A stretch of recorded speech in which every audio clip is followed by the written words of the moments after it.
বিসমিল্লাহির রহমানির রহিম। আল্লাহুম্মা সাল্লি আলা মুহাম্মদ। আসসালামু আলাইকুম। চাকরি প্রার্থী ভাই বোনদের জানাই আন্তরিক শুভেচ্ছা ও অভিনন্দন। আমি 48তম বিসিএস অর্থাৎ বিশেষ যে বিসিএসটা হলো সেই বিসিএস পরীক্ষার আজকে বাংলা ও সাধারণ জ্ঞান নিয়ে আলোচনা করব। এটা পরীক্ষা হয়েছে 28/7/2025। তো চলুন আমরা 48তম বিসিএস বিশেষ পরীক্ষা 2025 এই কোশ্চেনটির বাংলা এবং সাধারণ জ্ঞানের সমাধান দেই। তার আগে একটি কথা বন্ধুরা, যারা এখনো আমার চ্যানেলটিকে সাবস্ক্রাইব করেননি তারা এখনই সাবস্ক্রাইব করে নিন, তাহলে পরবর্তী ভিডিওটির আপডেট খুব সহজেই আপনারা পেয়ে যাবেন। তো চলুন, এখানে আছে দেখেন, ফরুক আহমেদের সাত সাগরের মাঝি কত সালে প্রকাশিত হয়? সাত সাগরের মাঝি প্রকাশিত হয় হচ্ছে 1944 সালে। কত সালে? 1944 সালে।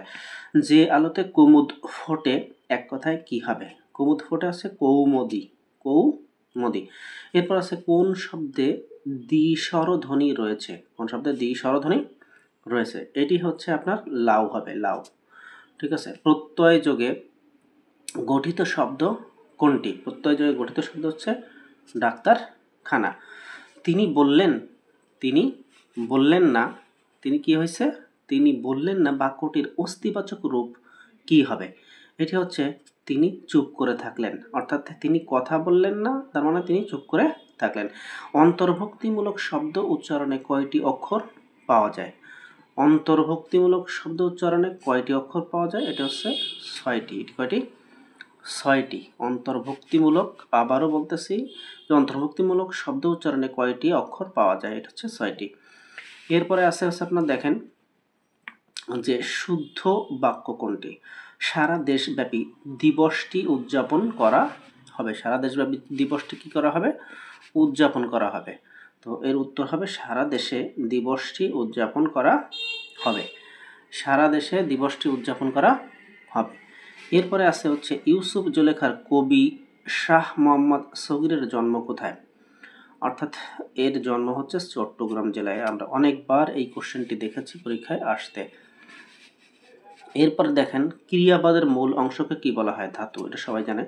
ট্রান্সপারেন্সি শব্দের বাংলা পরিভাষা কি? এটা হচ্ছে স্বচ্ছতা। ট্রান্সপারেন্সি মানে হচ্ছে স্বচ্ছতা। ট্রান্সপারেন্সি মানে কি? স্বচ্ছতা। আফতাব শব্দের সমার্থক শব্দ কোনটি? দেখেন অর্ণব, রাতুল, অর্ক, জলধি এগুলো রয়েছে। তো এখানে হবে আফতাব মানে হচ্ছে অর্ক। আফতাব মানে কি হবে? অর্ক। আফতাব মানে হচ্ছে অর্ক। এরপরে আছে আপনি দেখেন সেটা কি? বাক্যের অন্তর্গত শব্দের পারস্পরিক সম্পর্ক ব্যাকরণের কোন অংশে আলোচিত হয়? এটা হচ্ছে পদে হয়। ঠিক আছে। তারপরে আছে অনুভূতি জাত দ্বিরুক্ত কোনটি? অনুভূতি জাত দ্বিরুক্ত কোনটি? এটা হচ্ছে সম সম হবে। এটা কি হবে? সম সম। এরপর আপনি দেখেন যে আজ চারদিক হতে ধনিক বণিক শোষণকারী জাত ও ভাই জোকের মতন শুষছে রক্ত, কাটছে থালার ভাত। এটা কার লেখা? এটা কাজী নজরুল ছাড়া আর কে হতে পারে বলেন? কাজী নজরুল। তারপরে আছে কোন বানানটি প্রমিত অর্থাৎ শুদ্ধ? দেখেন পশ্চাদভূমি, পশ্চাদভূমি। এরপরে 16 নম্বর আছে বাংলা অব্যয়ীভাব সমাসের উদাহরণ ব্যাকরণের কোন অংশে অন্তর্ভুক্ত করা যায়? এটা হচ্ছে উপসর্গ। বাংলা অব্যয়ীভাব সমাসের উদাহরণ উপসর্গে আপনার অন্তর্ভুক্ত করা যায়। কোনটি বিশেষণ? এটা হচ্ছে সৎ। এরপরে দেখেন কি আছে? ছড়া ছন্দকে কি বলে? স্বরবৃত্ত। ইসমাইল হোসেন সিরাজের কোন কাব্যটি বাজেয়াপ্ত হয়? এখানে দেখেন অনেকগুলো আছে, তার মধ্যে অনল প্রবাহ বাজেয়াপ্ত হয়। শ্রীকৃষ্ণ কীর্তন, শ্রীকৃষ্ণ কীর্তন বাক্যের প্রথম খণ্ডের নাম কি? প্রথম খণ্ডের নাম হচ্ছে জন্মখণ্ড। অনেকগুলো খণ্ড রয়েছে এখানে, তো হবে হচ্ছে জন্মখণ্ড। এরপরে সাধারণ জ্ঞান অংশ নিয়ে আমি আলোচনা করব। দেখেন যে কোন দেশের গৃহযুদ্ধের কারণে ইউরোপ জুড়ে অভিবাসী সংকট সৃষ্টি হয়েছে? আর হচ্ছে ক সিরিয়া। কোন ঘটনার কারণে ধরিত্রী দিবসের সূচনা হয়? কোন ঘটনার কারণে ধরিত্রী দিবসের সূচনা হয়? এটা হচ্ছে জলবায়ু পরিবর্তনের কারণেই কিন্তু ধরিত্রী দিবসের সূচনা হয়ে থাকে। এরপরে আমি চলে আসবো হচ্ছে 63 নম্বরে আছে দেখেন যে টেকসই উন্নয়নের লক্ষ্য অর্থাৎ এসডিজি অর্জনের নিচের কোনটি সবচেয়ে গুরুত্বপূর্ণ? সক্ষমতা, অংশীদারিত্ব, সমতা বিধান। উপরের সবগুলো হবে হচ্ছে সমতা বিধান। এরপরে দেখেন কোনটি উন্নয়ন কার্যক্রমে ঋণ সহায়তা দানকারী সংস্থা? এটা হচ্ছে উপরের সবগুলো, মানে ইউরোপীয় ইউনিয়ন, এশীয় উন্নয়ন ব্যাংক, বিশ্ব ব্যাংক। নিচের কোন প্রতিষ্ঠান বাংলাদেশের 21শে ফেব্রুয়ারির শহীদ দিবসকে আন্তর্জাতিক মাতৃভাষা দিবস হিসেবে স্বীকৃতি প্রদান করেছে? ইউনেস্কো। অসংখ্যবার পরীক্ষা আসছে। এরপরে দেখেন কমনওয়েলথ কোন ধরনের দেশ হিসেবে গঠিত? তো কমনওয়েলথ হচ্ছে ইংরেজ শাসন থেকে স্বাধীনতাপ্রাপ্ত দেশসমূহ। এটাও অনেকবার এসছে পরীক্ষায়। বাংলাদেশের কর্ণফুলী নদীর উৎপত্তি স্থল কোথায়? লুসাইপাড় থেকে। এরপরে দেখেন আছে টাস্ক ড্যাশ আন্দোলন কি? টাস্ক হচ্ছে কৃষক আন্দোলন, ঠিক আছে। বাংলাদেশের প্রাচীনতম জনপদ কোনটি? এটা হচ্ছে মহাস্থানগড়। এটা কি? মহাস্থানগড়। মার্কিন যুক্তরাষ্ট্রের আইনসভার নাম কি? কংগ্রেস। বাংলাদেশের সংসদীয় সরকার ব্যবস্থায় নিয়মতান্ত্রিক প্রধান কে? নিয়মতান্ত্রিক প্রধান হচ্ছে রাষ্ট্রপতি। প্রথম বিশ্বযুদ্ধের সমাপ্তিতে কোন চুক্তি স্বাক্ষরিত হয়? এটা হচ্ছে ভার্সাই চুক্তি। এরপরে হচ্ছে দেখেন জাতিসংঘের কোন সংস্থা বাংলাদেশ ও মায়ানমারের মধ্যকার রোহিঙ্গা বিষয়ে মধ্যস্থতা করছে?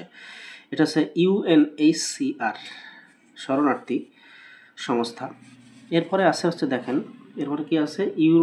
কোন ইউরোপীয় ভারতে আসার জলপথ আবিষ্কার করেন? এটা খুবই সহজ, ভাস্কো দা গামা।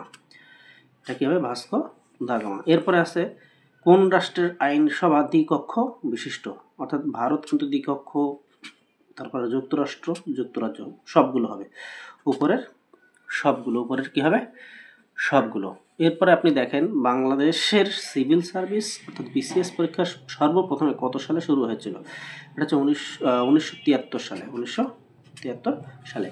সাপটা চুক্তি কত সালে সম্পাদিত হয়? সাপটা চুক্তি হচ্ছে 2004 সালে সম্পাদিত।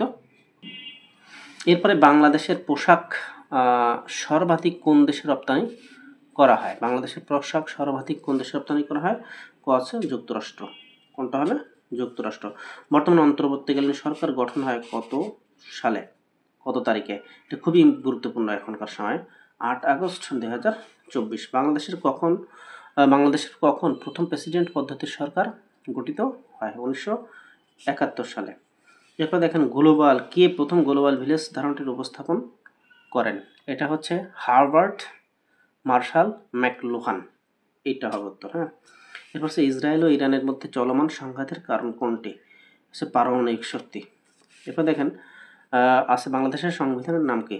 গণপ্রজাতন্ত্রী বাংলাদেশ সরকার যেখানে আছে সেটাই হওয়া উচিত, যে গণপ্রজাতন্ত্রী বাংলাদেশের সংবিধান, এইটা হবে, ঠিক আছে। চীনের ওয়ান বেল্ট ওয়ান রোড প্রকল্প কোন দেশসমূহের মধ্যে সংযোগ বৃদ্ধি করে? এটা হচ্ছে এশিয়া, আফ্রিকা আর আরব। 1971 সালে সর্বপ্রথম কোন পত্রিকা পাকিস্তানি বাহিনীর গণহত্যার উপর ব্রিটিশ সাংবাদিক সাইমন রিং এর প্রতিবেদন প্রকাশ করে? Daily Telegraph. বাংলাদেশের মোট দেশজ উৎপাদন এর জন্য অর্থনীতিকে মোট কতটি প্রধান খাতে বিভক্ত করা হয়? এটা হচ্ছে 15টি হবে। কোন আন্তর্জাতিক ওজন দিবস কত তারিখে পালিত হয়? এটা হচ্ছে 16 সেপ্টেম্বর।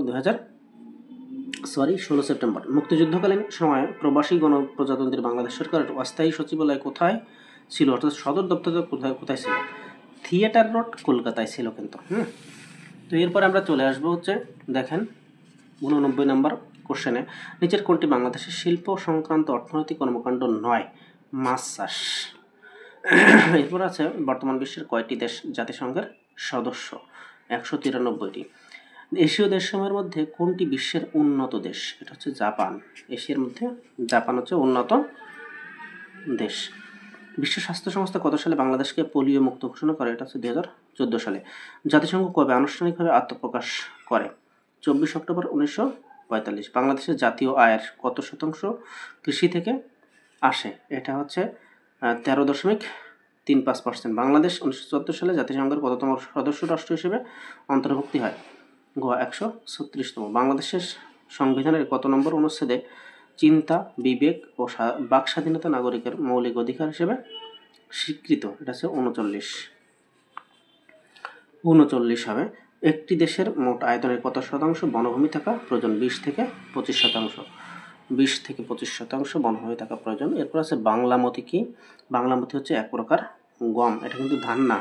বাংলাদেশ সরকারের আয়ের উৎস কোনটি?